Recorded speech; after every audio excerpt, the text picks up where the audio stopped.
It's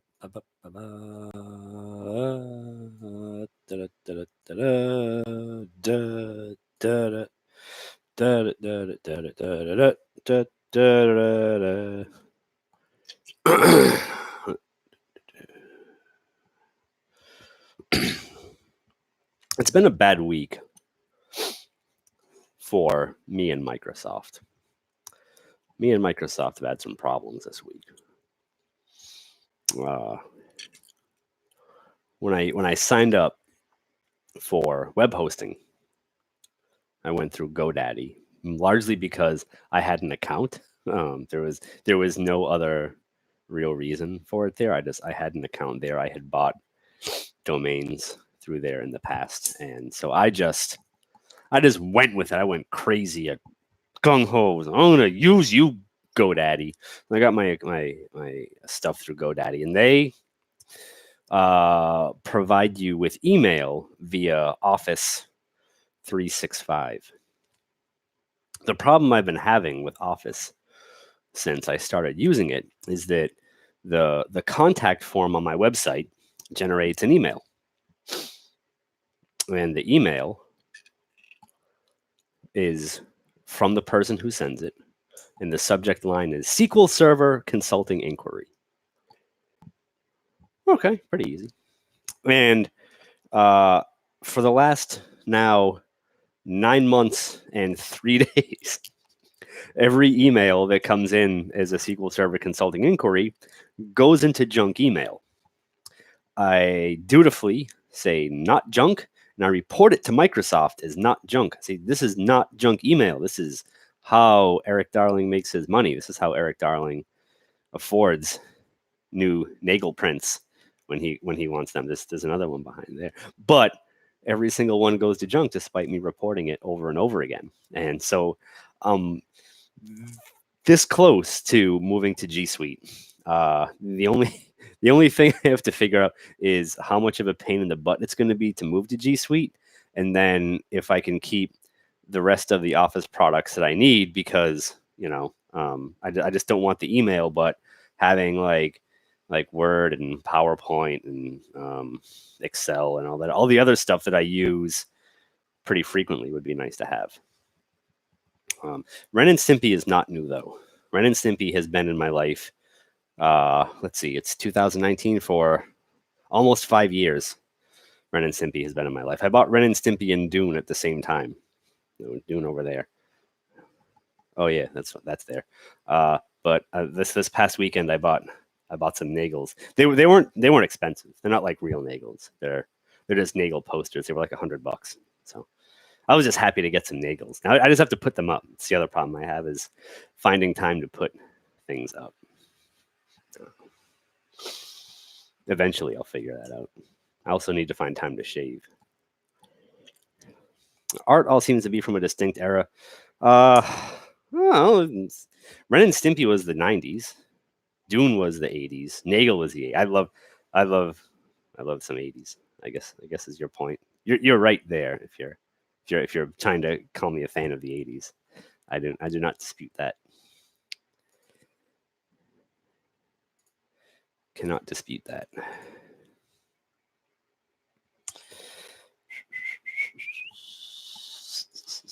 All right, so no one's asking any questions, so I actually have a mailbag question this week. Someone was kind enough, whose name I won't say on air, out of respect for the living and the dead, and also out of respect for the fact that they probably don't want that.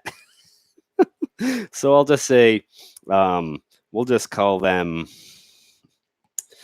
let's see, I'll check my notes. We will call them Butt Stuff. So my friend Butt Stuff has asked, I'm looking at a table with 10 indexes. 10 indexes. The DBA said he wasn't worried about the cost of inserts, but I'm concerned. There seems to be overlap on the indexes. An extra column here, combinable includes there. The developers said they worked very hard on these indexes and aren't changing any of them. How do I go about proving or disproving that I should have these. I should make the index changes that I want. Well, it's a great set of questions. And the first thing I want to bring up is so if there's a hill that you're willing to die on, you have to be really really sure that like there's a problem there in the first place. So a while back, I was in a similar situation where I was working with a client who had migrated their application from Access. And when they did that, somehow, I don't know what the process was exactly. I'm unclear on that because I've never migrated anything from Access to SQL Server. I have thankfully and blissfully and any other kind where I've avoided that situation in my life. But when they did that, what they told me what happened is that SQL Server created all the tables, or not all, but many of the tables as the tables had clustered indexes that were like all of the columns in the table. So you would have a table with 5 or 6 columns in it, and SQL Server created a clustered index on all 5 or 6. And I was like, it's the worst thing I've ever seen. Access sucks, man. So I was like, I'm gonna show these people how bad this is. And so I set up a test to do a bunch of single column or single row inserts into a similar table with a wide clustered index. And it turns out it didn't make a difference for single row inserts.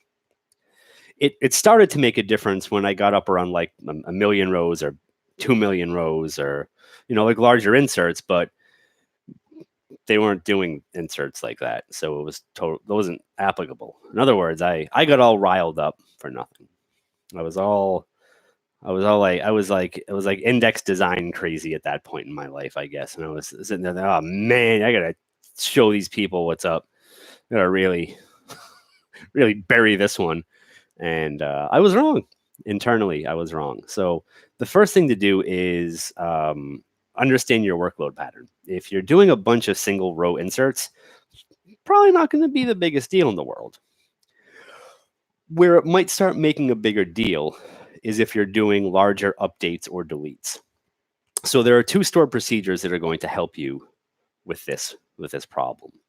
The first one is going to be SP Blitz index, which you can go to first, which I made a code contribution to last weekend.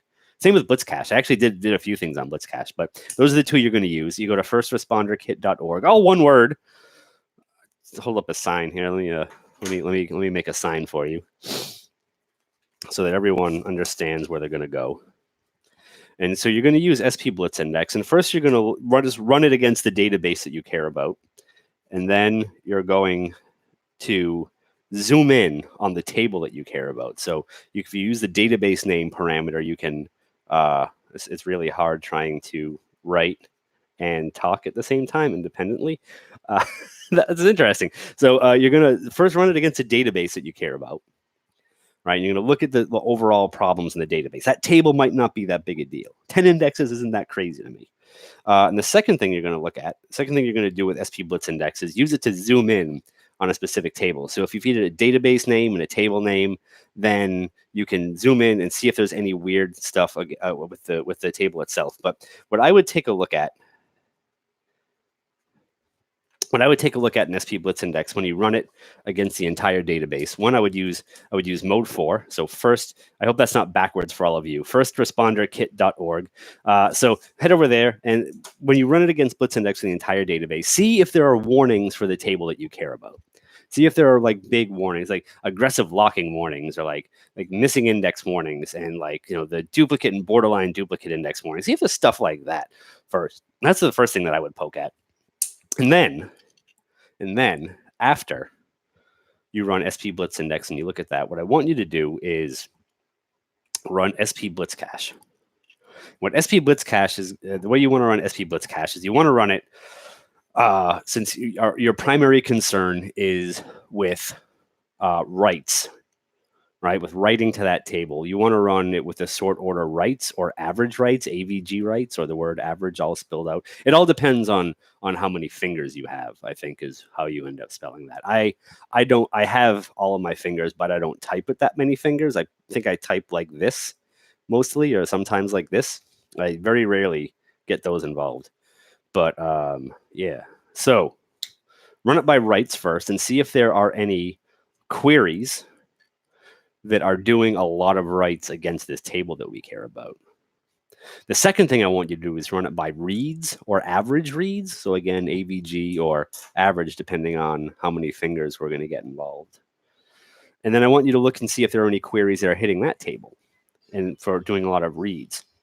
What this is going to tell you is two things. One, from Blitz index, we're going to see if we have any aggressive locking warnings. If we see aggressive locking warnings, then we're going to say, okay, there are queries that touch this table that lock it up pretty good. Those are hopefully, if your plan cache is like stable and solid and it's not being cleared out constantly. If it is, you're going to have to run this. You're going to have to run Blitz cache more regularly to maybe find these things. But you can run Blitz cache. You can see what's doing a lot of writes. Hopefully, the queries that we care about that are doing a lot of writes are going to be the ones that are hitting that table.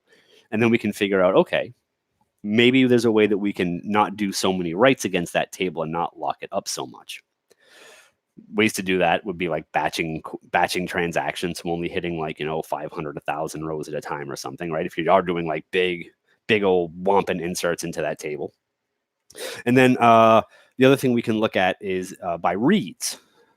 So if you you're not going to probably, unless you're doing big inserts, you're not going to see anything that interesting like there. What might pop up is updates, because you could have to search a whole lot of a table to update very little of the table. So where that's going to tie in is you might have some missing index requests against that table, and you might also have some update queries that are some delete queries. No one ever deletes anything. There's no deletions in the database. We self-delete maybe sometimes once in a while. No one ever deletes anything. But yeah, that's where you're going to start to see if maybe there's a query that's looking for a lot of data and not finding it easily. It might be modifying data too. It might be an update or a delete with a where clause. It might just be scanning a whole bunch of the table. So what I would do in that case is look first for like pathological symptoms that you have a case to prove, right? I wouldn't go write my own tests, my own demonstrations. I wouldn't go writing my own sort of like test harness to try and prove or disprove when it's bad, because it just might not be lined up with the reality of how that table gets used. I would want to I would want to go into the plan cache. I would want to go look at the metrics that SQL Server is keeping about the indexes on that table, and I really want to start there and build a case with what's actually happening on the server, rather than like, I think that might be bad. Let me just go pick on these people for about these indexes that they worked so hard on.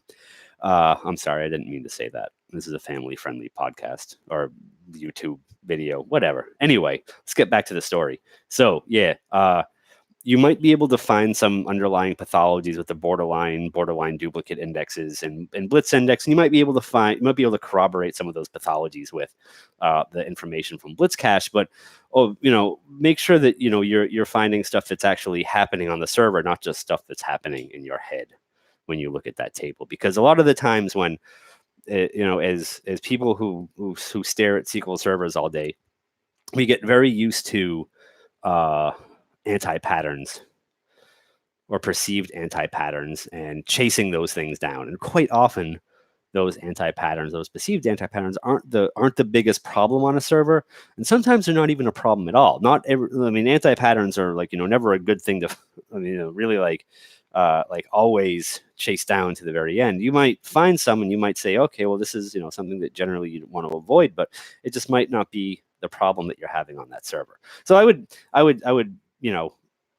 take my time. I would not surface with more talk about changing things on this table until you have some evidence that there is something bad going on, B, that, it's something you can correct by changing those indexes, and C, that, it's your index changes that are going to make the difference, because it might not be an index consolidation thing. You might need another index or two on that table. I know you have 10 and you really want to get rid of some and you want to combine some, and I'm with that. I'm totally with that. But the problem might not be the indexes you have. The problem might be the indexes you don't have. So anyway, that's what I think about that. I didn't think of edit. I didn't rehearse any of that. I just did that off the top of my head. So you're welcome. That is exactly the thought process I would have, and it would take me 15 minutes to get to that point with myself as well. So I'm an incredibly unoptimized human being. Forrest says, "What do you think about EF queries?" Well, Forrest, I think the same thing about EF queries that I think about presidents. As little as possible. Unless there's something I have to think about them, I don't want to think about them. I don't want to be faced with them. I don't want them in my head. I don't want them burning away the precious few brain cells that I have left in here, because it wouldn't be good. Wouldn't be good. It's scientifically proven that if you think about entity framework queries, or if you squat below parallel, that brain cells will shoot out of your ears. Shoot directly out. Explode. That's exactly what it'll do. All right. So, do we have another question? Someone else want to talk? Did someone else have a question about SQL Server? Or, I don't know, anything else? Anyway, my friend Butt Stuff. I hope that answered your question. Forrest, who I will apparently be seeing in about a month for SQL Saturday. Crazy, right?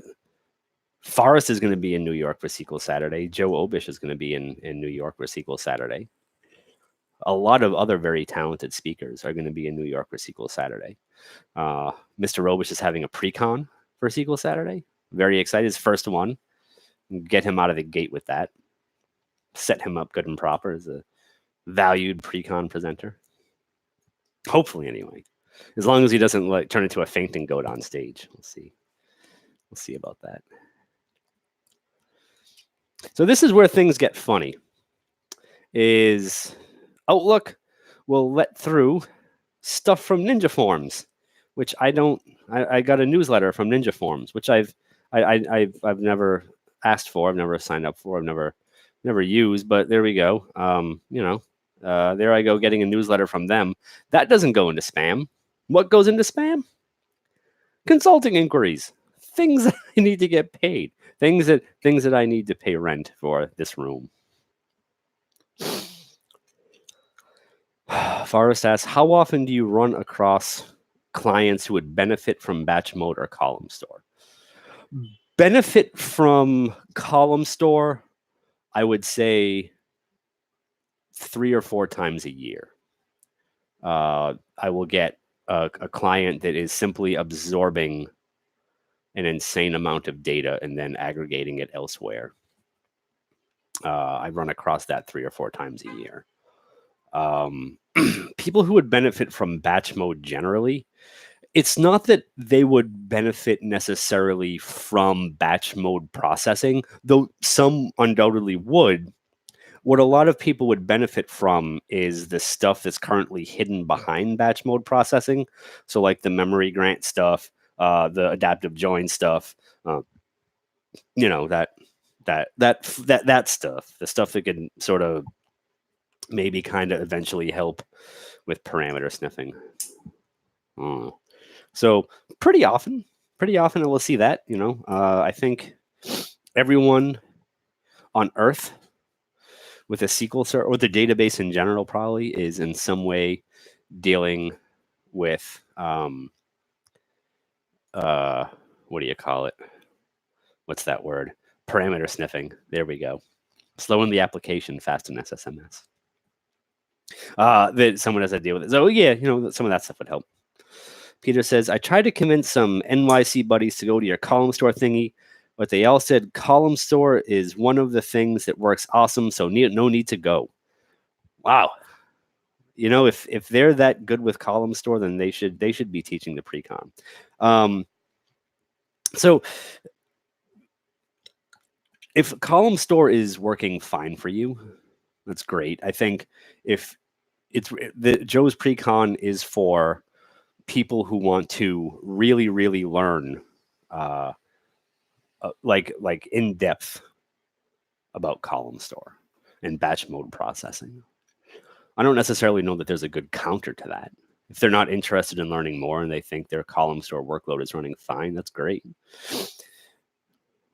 I think what they would find is ways to make it better. I think they would find ways to improve upon what they're already doing, unless their name is Nico, and then they they might not learn anything if their name is Nico. You wrote a lot of their column store, so well, there you go. What problems could they possibly run into with you having been at the helm? I can't imagine. Can't imagine why. They've got to be so flawless. Why would they ever need to learn anything further about column store? God bless. God bless. Let's see here. All right. Checking for some questions here. No questions there. No, that's a thing. That's another thing. All right. Cool. Anyone else? Anyone else have a question while I'm here staring at you? Blindly, mindlessly. Getting bored. Getting lonely. Getting sad. Anyway. All right. I'm going to get going then. Thank you for joining me. Thanks for hanging out. And I will see you next week for a whole nother episode of this, whatever you want to call it. Adios.